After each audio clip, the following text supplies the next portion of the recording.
Tonight on CTV3 News, leak records put spotlight on $3 million in defense contracts awarded to company linked to the family of another minister. But Ramon Cervantes Jr. says he made no moves for his cousin to receive contracts from the ministry. BCCI pushes for sweeping financial reforms as government advances procurement overhaul. The CCJ delivers historic first referral judgment in Belize's favor. And in some positive news for consumers, electricity rate will remain untouched for the next year. These are some of the stories we have for you tonight in our newscast for Friday, July 3rd, 2026.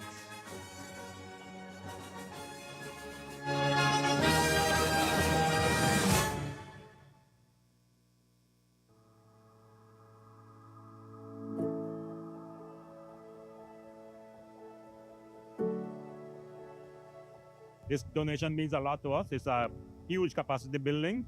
We have a very good condition working ambulance that kind of expands our fleet. We already have one working ambulance, and we have another one now that doubles us. And we have one in repair, so we'll have about 3 or 4 ambulances available. Mr. Furr was kind enough to donate an X-ray machine, and that greatly increases our capacity as well to have X-rays done for our soldiers from various sports injuries and exercise-related injuries. And then we had a defibrillator from him as well, which again will help our doctors to assist not only soldiers, but patients from outside of the Ladyville community as well. We had the equipment, but we did not have the personality, like it's the professionals on board. So for that reason, it's to be in contact with the BDF medics. So I realized that just bring it together, and then it's about supporting my own country. Mr. Furr, your generosity demonstrates a profound sense of patriotism, compassion, and commitment to the development of Belize.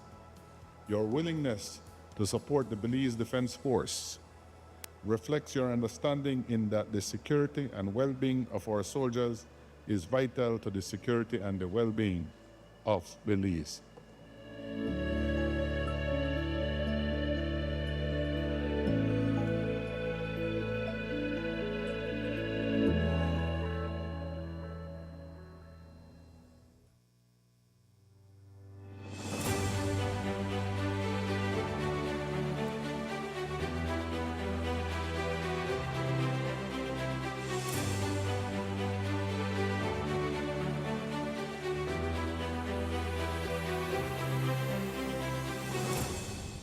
This is a fantastic feeling to have a new roof over my head, brand new. This is great. You like your house? You love it? Pretty. I'm so happy and excited because I never may expect my new house. Too much months, the rent. Now Cynthia had this opportunity. Thanks God, and thanks to the People's United Party, and thanks to the program that we push when we won, that we're going to give this starter house to humble families. Well, this is the evidence again. I know Ms. Rochester is going to make sure that this home serves its purpose. I think she's ready for moving. And I think it's really important because it provides now stability for the entire family. Not everybody could afford to go to bank, get one loan, and get one house, and this actually helps a lot of people, families, single mothers. Owning a home transforms a family, and those things they're non-negotiable. You don't compromise on those things. So we have made it abundantly clear that when it comes to our social programs, we don't compromise. When it comes to housing, we're working to see if we can find even more funding to be able to expand this program and to have people have access to a real home.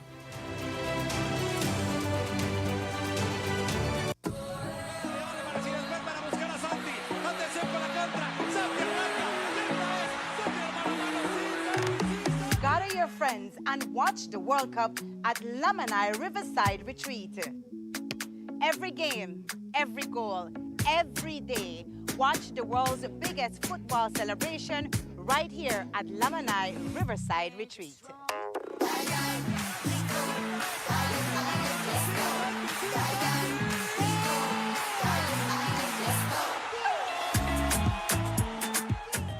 The biggest soccer season is here. Are you ready to experience the front row from home? Experience stadium level immersion with Samsung's latest technology. Perfect for every room. Your favorite Crystal UHD and QLED smart TVs are ready for you.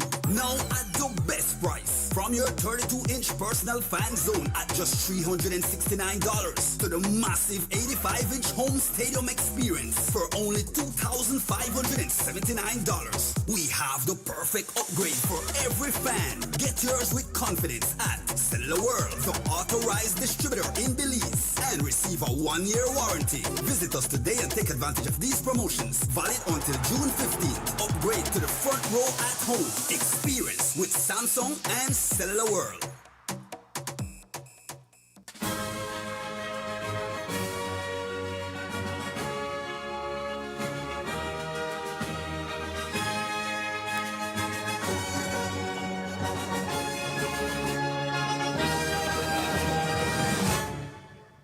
Good evening. With your newscast, also simulcast on Fiesta FM 106.7, I am Jaden Gamis. A newly leaked set of government financial records is placing the spotlight on more than $3 million in public contracts awarded to a company owned by close relatives of Minister of State and Orange Walk North Area Representative Ramon Monchi Cervantes, raising fresh questions about transparency in government procurement. The documents show that J&J Imports received more than $3 million in taxpayer-funded payments through 204 separate invoices after the company was registered in 2022. The business is registered under Jamir Enrique Requena with an address on Boundary Road in Orange Walk Town. According to the leaked records, J&J Imports secured approximately $3 million in contracts from the Belize Defense Force, the BDF, during the 2023-2024 fiscal year alone, representing an estimated 24% of the BDF's rations procurement for that period. Many of those payments were processed through invoices valued at less than $10,000. Today, though, as the microscope focused on Cervantes, he denied any involvement in the awarding of Ministry of Defense contracts to members of his family.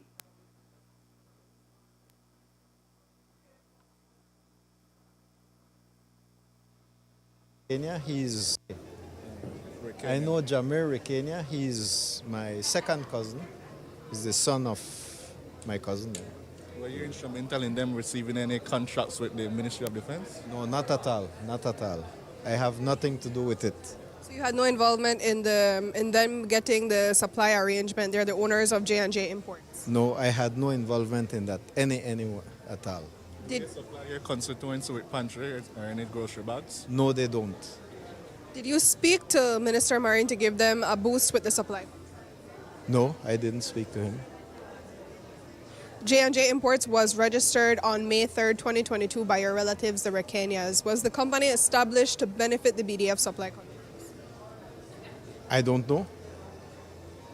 We are told that you are being considered to be assigned the defense portfolio, but the Prime Minister decided against it because of your connection to J&J Imports, which is a top supplier to the BDF. Is this true? I don't know if I was being considered, and I have no connection with J&J. The repeated use of invoices under the $10,000 value has drawn attention because procurement thresholds often determine the level of approval and oversight required for government purchases. The invoices linked to J&J, Kukul Clan, located in the constituency of Florencio Marin Jr., and to a number of businesses owned by family members of Oscar Mira are under investigation by the Auditor General, and it's an investigation that Cervantes welcomes. As far as I know, the Prime Minister has ordered an audit of the ministry and those same transactions you're talking about. So I think that is a step in the right direction to get a clear and true picture of of what transpired. I'm not sure if you've heard of the Prime Minister speak about the installment of a central procurement unit as well. Are you in support of this? I would have to know how it works. I don't know the details of it, so I would have to get more details of it before I answer.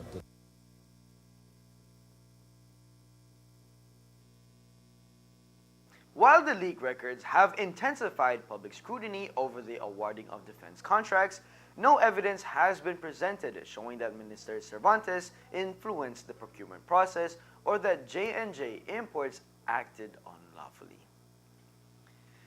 The revelations of invoices paid out to J&J Imports and Kukulan come as the government continues a wider review of procurement practices within the Ministry of National Defense.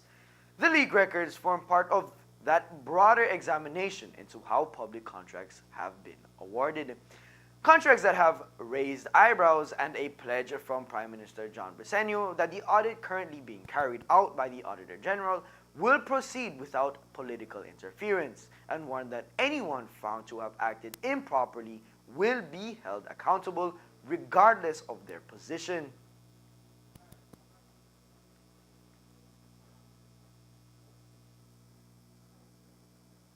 It's quite unfortunate what has happened, but you know, we are going to do a thorough investigation. We're going to get to the bottom of it, and whosoever, if there's any wrongdoing, the people will have to answer. As Prime Minister, I think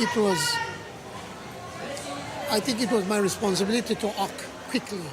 I did not try to hide anything. I did not try to push it aside. Once that came to my attention, I had to act. And both former ministers are people that I know for over years, but we have a compact with the Belizean people that we will be different and we're going to do things different. And so we are going to do that. The Auditor General is starting to compile all the information.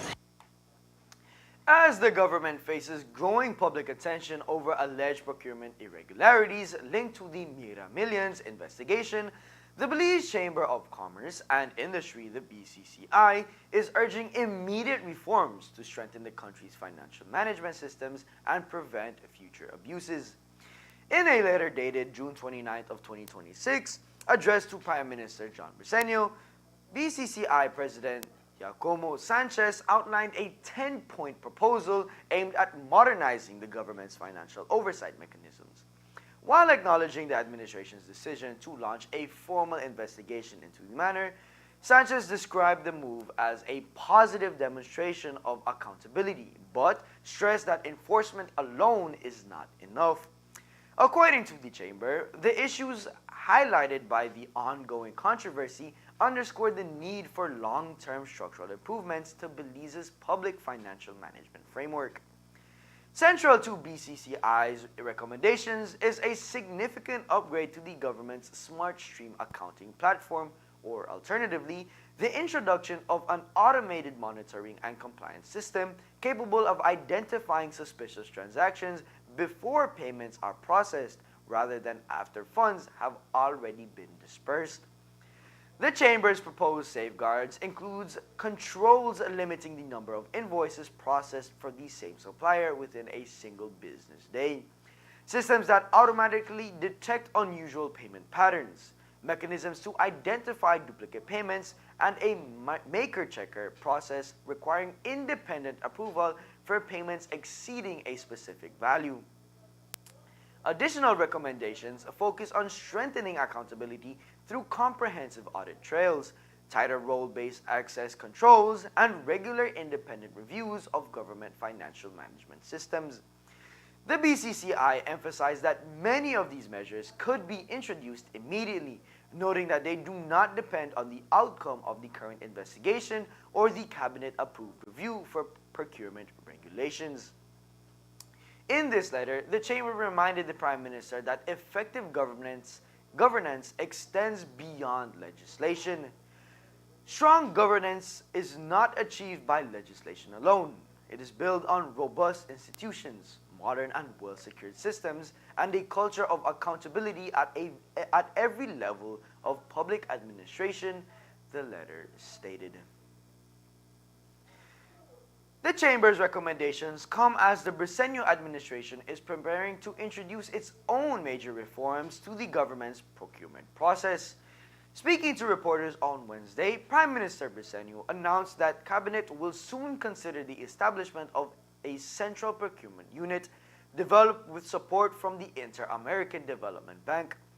The proposed system would operate through a mandatory electronic procurement portal that every government ministry would be required by law to use for all purchases, including those valued below $10,000. Mr. Briceño said the initiative is intended to improve transparency, accountability, and consistency across government purchasing. Here is how the unit will work.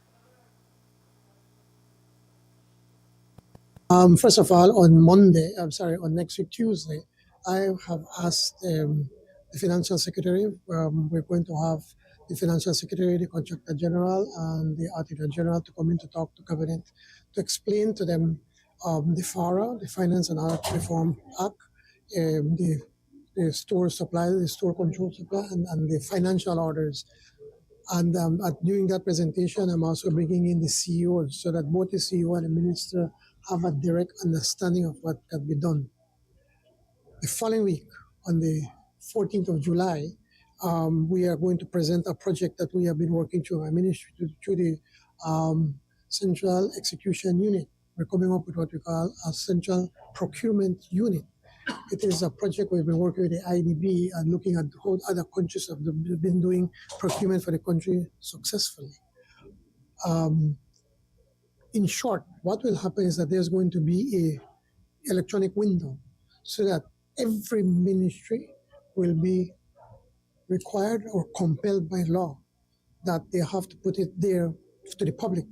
So if the BDF wants tenders, it has to go to the public. If they want to buy anything under 10,000, whatever, it has to go out there in the public to say we're buying. So there has to be openness and transparency and accountability. I think that that's going to transform things. But also, I believe that we'll be able to save money.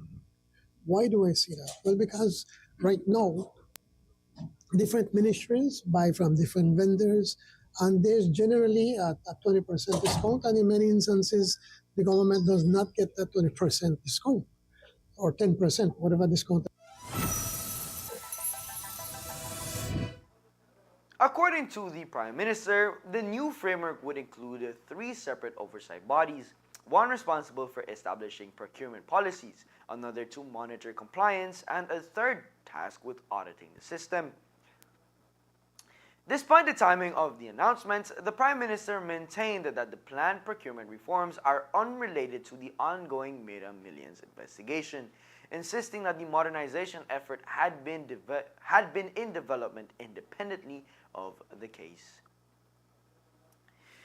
As questions continue to surround payments made by the Ministry of Defense to members of the Meta family, another government-funded project involving one of the family's companies has come under scrutiny. This week, Executive Director of the Social Investment Fund, SIF, Carlos Tun, confirmed that Fast Construction, the company owned by Minister Mira's brother, was awarded a project under BCCI as several others. However, Mr. Tun emphasized that the Social Investment Fund has strict oversight measures in place and that the funding bank remains actively involved throughout every stage of the project. I really need to be very straight, right? We follow a guideline of the bank, and we have had some allegations on Facebook that really it was a situation where people really have evidence about their saying. Of course, FAST is a company that it's not only FAST, we have Jovan Construction, we have other construction like LBB, we have also CN Construction, we have several construction companies that work with SIF. Does the donor review who gets the tender, who wins the tender? Is that part of the monitoring process? That's a very important question, and I need to clarify as well. The CDB follows what we call the prior review section. The prior review type of method requires CDB giving us a no objection. For every phase in the procurement plan and every phase in procurement evaluation, then CDB needs to give us a no objection for us to continue with the other phase. Yeah, but that is just to circle back. just you're seeing essentially, yes, fast construction has won a bid from how much bids have they won? So far, fast construction has only been one from the BNPL 10, the IT bid next time. And in terms of any other bids for any other projects on the SIF, have they won any? Well, we are starting a new set of projects, so again, this possibility as well. Again, we follow the guidelines of the bank, and the bank also reviews our evaluation, and until they give us no objection, we can proceed with project signing.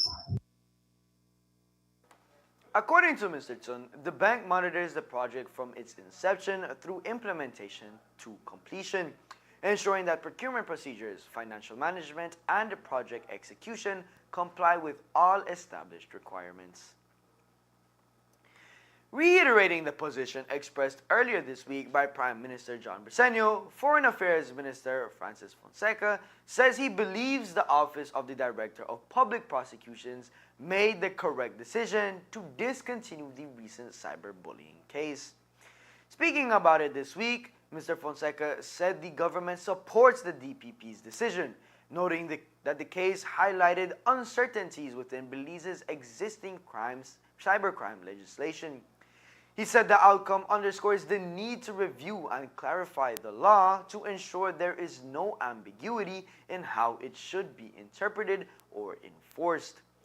Mr. Fonseca explained that the government has already committed to revising the legislation to provide greater clarity while ensuring that any amendments strike the appropriate balance between protecting individuals from online abuse and safeguarding fundamental rights, including freedom of speech.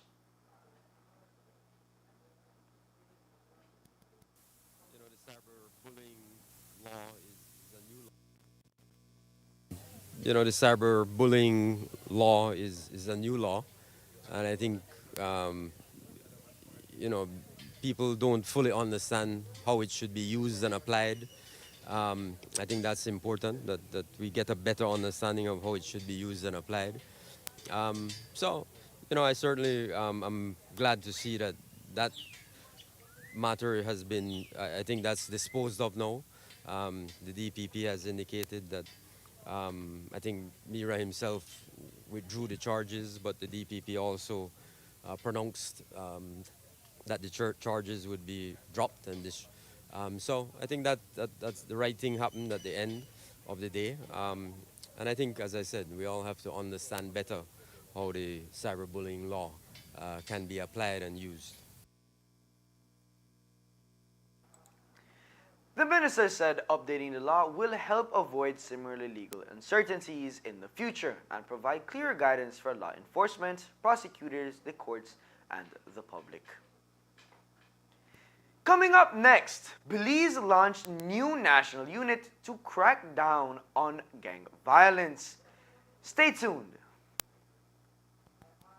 Money travels fast, so make sure you check it before you spend it. Here are 4 easy ways to know your money is real. Look, feel, tilt, and check. Look closely at your note by holding it to the light to see the watermark and the note value. Notice how the see-through image completes itself perfectly. Feel for authenticity. Run your fingers over the raised portrait and the bars on the edges. 1 bar for the $2 and up to 6 bars for the $100. Tilt the note to see the hidden value appear. Look for the moving images on the security thread and holographic shimmer on higher denominations. Check closely. Use UV light or a magnifying glass to find hidden images and microtext. Remember, handling counterfeit money is illegal. If you spot a fake, report it to the police immediately. Look, feel, tilt, and check. Know your money. Check it before you spend it.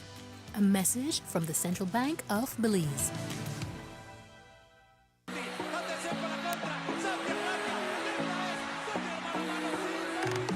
Gather your friends and watch the World Cup at Lamanai Riverside Retreat. Every game, every goal, every day. Watch the world's biggest football celebration right here at Lamanai Riverside Retreat.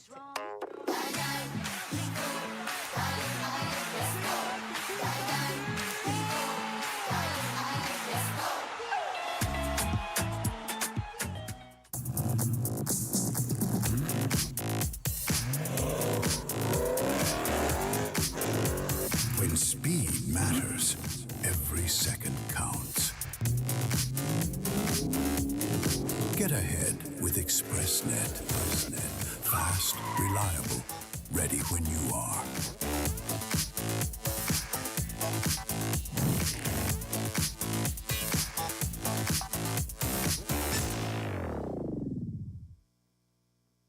El evento de fútbol más grande del mundo por fin llegó y Smart te invita a vivir toda la emoción del Mundial. Antes de que empiece cada partido, predice quién se lleva la victoria. Entre más predicciones hagas, más oportunidades acumulas. Suma un punto cuando le aciertes al equipo ganador y si le atinas al marcador exacto, obtienes hasta 4 puntos. La persona con más puntos al terminar el Mundial se lleva $2,500 en efectivo. Y eso no es todo. También habrá premios semanales durante toda la competencia. Además, el líder de los cuartos de final se lleva un paquete completo para armar su Watch Party. Participa directamente desde la app de Smart por solo 50 centavos por participación. Las predicciones estarán disponibles del 1 de junio al 18 de julio del 2026. No solo veas el Mundial, vívelo con Smart. Smart, bring people together.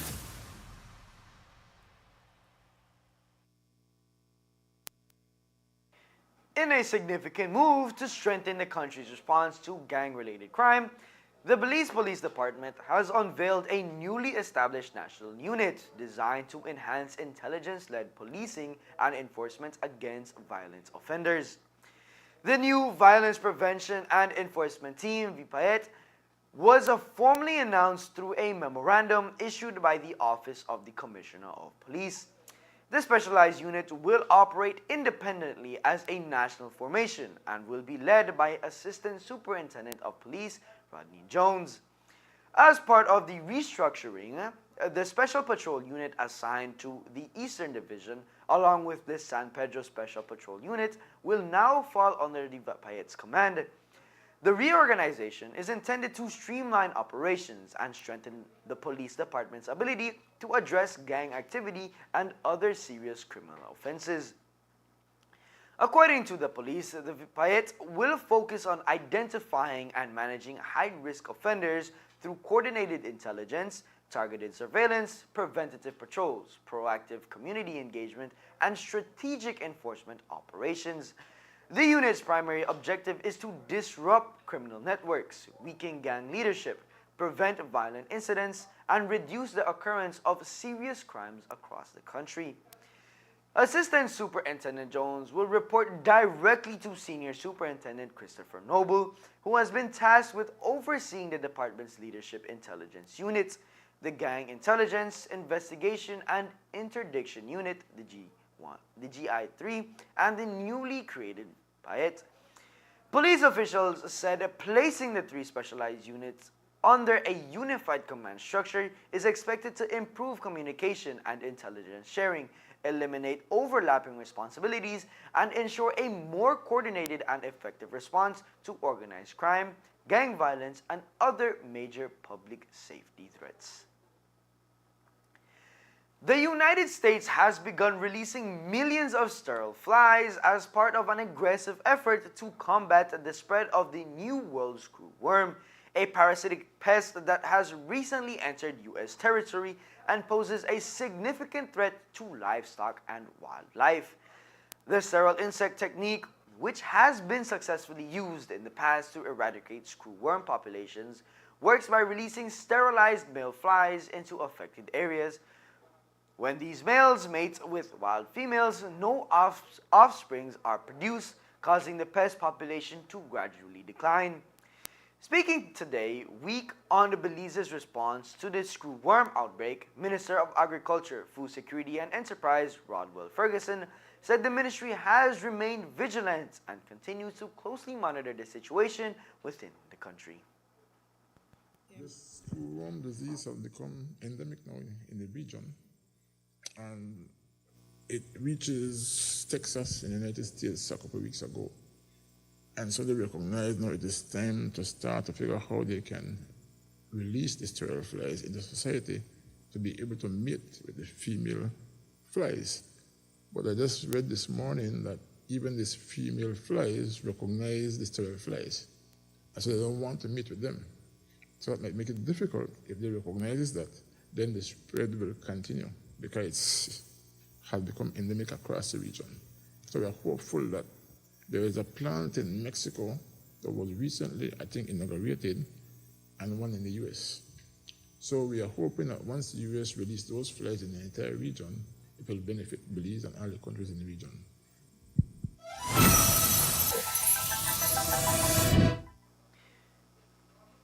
Agricultural authorities continue to encourage farmers and livestock producers as well as pet owners to inspect their animals regularly and report any suspicious wounds or infestations to veterinary officials immediately. Early detection remains a critical component in preventing the spread of the destructive parasite. Belizeans will soon begin seeing a new look in their everyday change as the Central Bank of Belize officially unveiled a new series of coins featuring national symbols to celebrate the country's heritage and identity.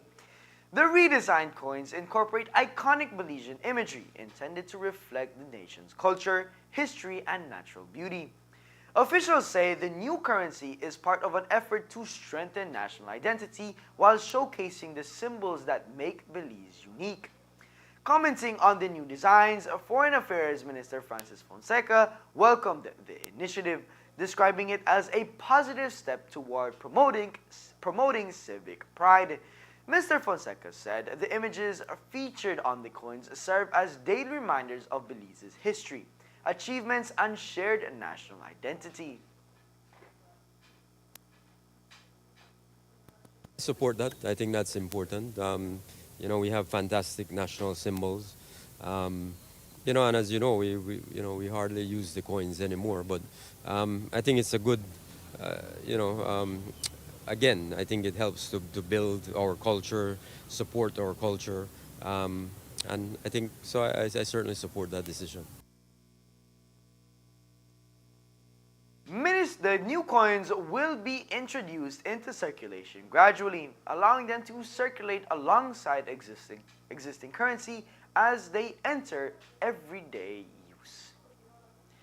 The Belize Agriculture Health Authority, BAHA, has placed the country on heightened alert following recent outbreaks of highly pathogenic avian influenza, HPIA, commonly known as bird flu, in Honduras and Costa Rica. While Belize remains free of the disease, Baja says the risk of its introduction is considered high due to the country's proximity to affected nations, the migration of wild birds, and the movement of resident bird populations throughout the region. Minister of Agriculture, Food Security, and New Growth Industries, Honorable Rodwell Ferguson, said authorities are doing everything possible to protect Belize's poultry industry and maintain the country's disease-free status. Because we are within that region, whatever affects Costa Rica or Honduras or Guatemala eventually affects Belize. And so as a very small country in the region, we have to prepare ourselves. Sometimes what is coming, we cannot stop it from coming, but what we can do is to try to mitigate it, that it not affect the farm as much. But we are very alert, especially Baja. They are doing an excellent job.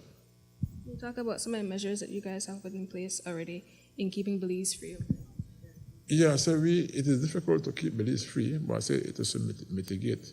And so Baja and Orissa, as a matter of fact, Orissa celebrate 30 years today in Belize, and they make sure that they try to reduce whatever impact will come to our country. So funding are there to make sure that occurs. So we are hopeful that we are not severely affected. Poultry producers, livestock owners, industry stakeholders, and the public to remain vigilant by immediately reporting any sick or dead domestic or wild birds to BAHA, the Ministry of Agriculture, or the Forest Department. The authority also advises against handling or transporting sick or dead birds unless absolutely necessary and recommends observing strict biosecurity measures on farms, backyard poultry operations, and other locations where birds are kept. Highly pathogenic avian influenza is a highly contagious viral disease that primarily affects birds, including chickens, turkeys, ducks, geese, quail, and various wild bird species. The virus has also been detected in some mammals and, in rare instances, humans. Signs of the disease include sudden death affecting multiple birds, weakness, loss of appetite, nasal discharge, lack of coordination, swelling of the head, neck, eyelids, comb, wattles, or legs, as well as purple or bluish discoloration of the comb, wattles, and legs. Communities across Belize are set to benefit from millions of dollars in grant funding following the launch of the 11th cycle of the Basic Needs Trust Fund program. Government officials joined representatives from the Caribbean Development Bank and the Belize Social Investment Fund to officially launch the 11th round of the Basic Needs Trust Fund, the BNTF 11. Among those attending the launch was Isaac Solomon. Through BNTF 11, Belize will receive $5.194 million in grant funding to finance projects aimed at improving the quality of life in communities across the country. The program will support initiatives focused on economic development and essential community infrastructure. According to officials, this latest funding cycle will prioritize projects in the education and water sectors. Planned investments include improvements to schools and water systems in Corozal, Orange Walk, and southern regions of the country. First of all, let me say that we successfully implemented the NDF10. And then, based on the good implementation we did, then we were able to get this grant for the NDF11. Under the NDF11, there's a consultant hired by the bank, Area Development Bank, to do the country policy framework. The country policy framework identifies the communities and also the project that can be part of the NDF11. That was done, and there were 6 projects identified so far. 6 projects identified so far for this cycle. Yes. Can you expand a bit on what those projects may look like? Sure. There are 2 sectors that we work with: the education sector and the water sector. For the education sector, we have 4 programs, or 4 sub-projects that we call it. The kindergarten in Corozal, which is a preschool. The construction also of a private school that's St. Paul's Anglican in Corozal. We also have the Izaraga preschool in San Esteban, and the St. John Baptist School in St. Joseph. That's in Bolivia. And then we have 2 water sector, Fireborn in Orinjoa and Rotosha water system in Bolivia. And so this is 6, is this the complete extent of the work, so it's just this? Yes, we had to actually do our engineers had to do an estimate and come up with a possible number of sub-projects, and we're able to identify only 6 based on the grant that we can give us. The Basic Needs Trust Fund has been a key poverty reduction initiative in Belize for the past 25 years. During that time, 79 projects valued at approximately $23.7 million have been completed, providing improved infrastructure, services, and opportunities for thousands of Belizeans. For Belize, the BNTF 11 cycle is extremely important because it's a 10 million, a little bit over $10 million in grant, which means Belize will not have to pay a dollar back for it. Nonetheless, this is the 11th cycle, which means Belize had received this assistance 11 times. Nonetheless, this is the largest amount, the largest grant that Belize will be receiving, and more importantly is that it will be benefiting villages in the Toledo district, Orange Walk and Corozal that have needs with water expansion, but also in the education system. Some new schools will be built, which will continue to enhance our education system, but it will continue to create that friendly environment to students to want to attend school. And today we heard from the testimonies from a few of the students, in saying how good it feels for them to go to the schools that were built under BNTF 10, which is the previous cycle. The new round of funding will continue that work by investing in projects that address critical community needs while promoting sustainable development and improving access to essential services. There is more news after the break. Stay tuned. From whiskeys and wines to elegantly crafted cocktails.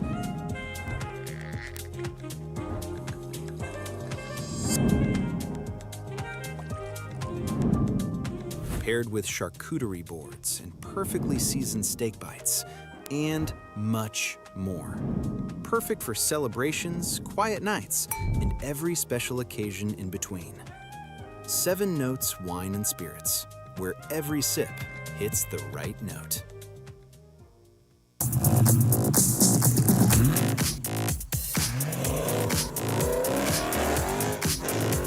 When speed matters, every second counts. Get ahead with ExpressNet. Fast, reliable, ready when you are.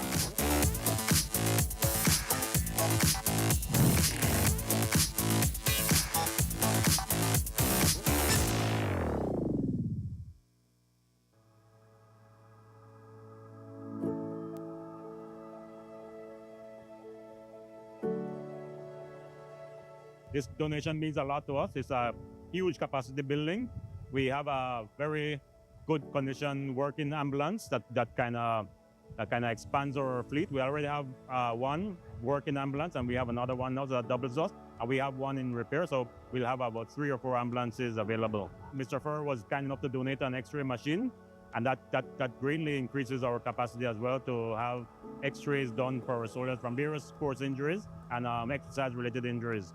And then we had a defibrillator from him as well, which again will help our doctors to assist not only soldiers, but patients from outside of the Ladyville community as well. We had the equipment, but we did not have the personality, it's the professionals on board. So for that reason, it's to be in contact with the BDF medics.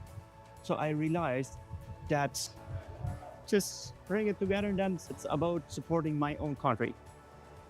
Mr. Fur, your generosity demonstrates a profound sense of patriotism, compassion, and commitment to the development of Belize.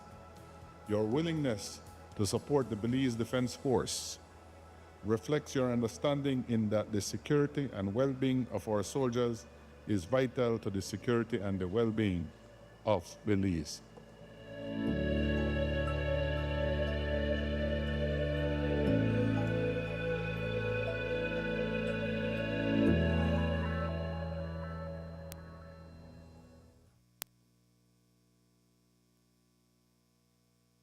Belize has secured a landmark legal victory after the Caribbean Court of Justice, the CCJ, handed down its first ever decision on a referral legal question, ruling that the country's company registration framework complies with the revised Treaty of Chaguaramaras.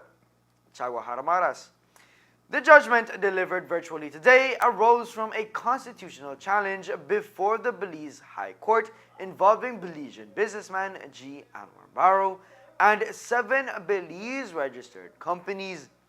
The claim was brought against the Financial Services Commission, the FSC, and the Attorney General of Belize, prompting the High Court to seek the CCJ's interpretation of Article 177 of the revised Treaty of Chaguaramas.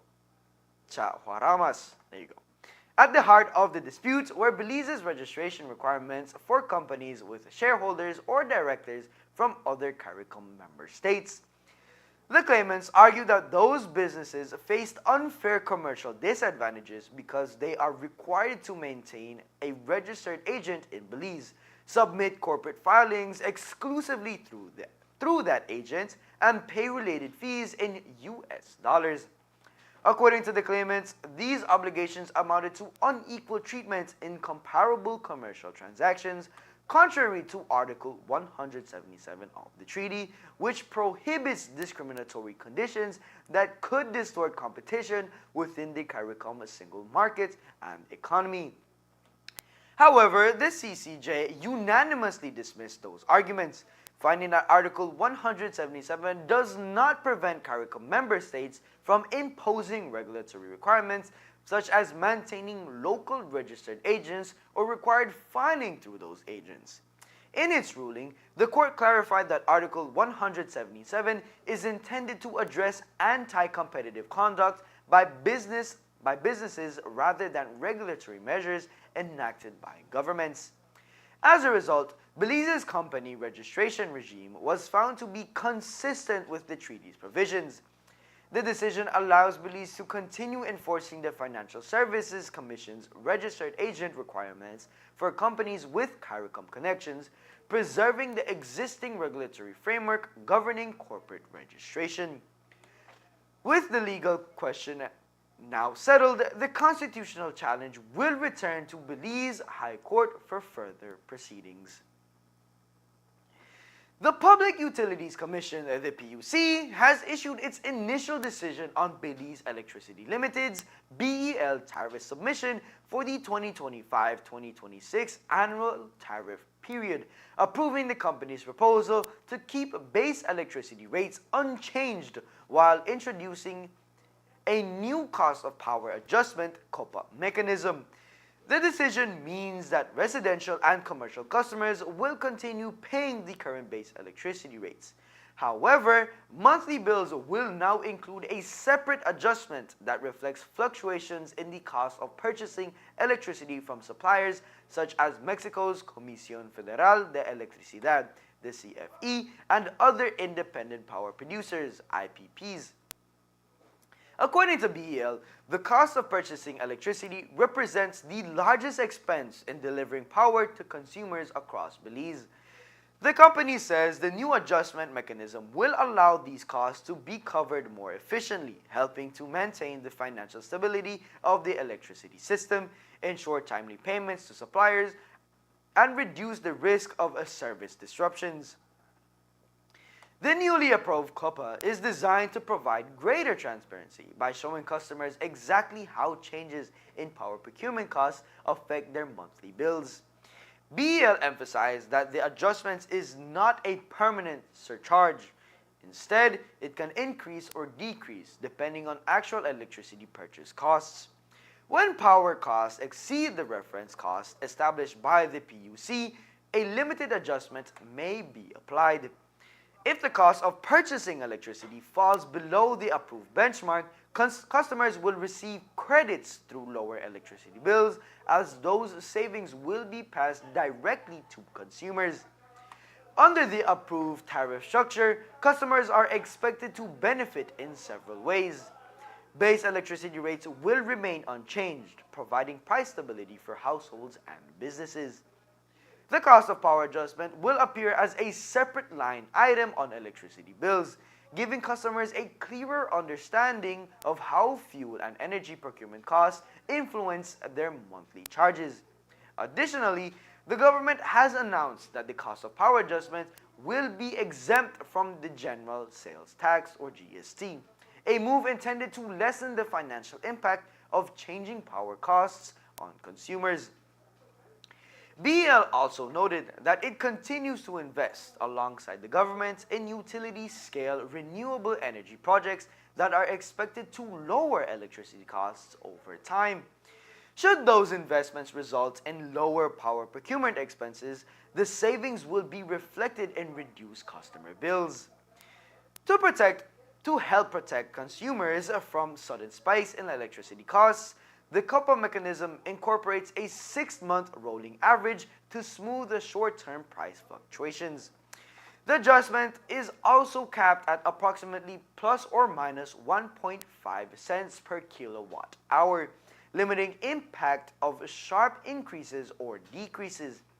BEL acknowledged that many customers remain concerned about electricity affordability, particularly during periods of high energy use.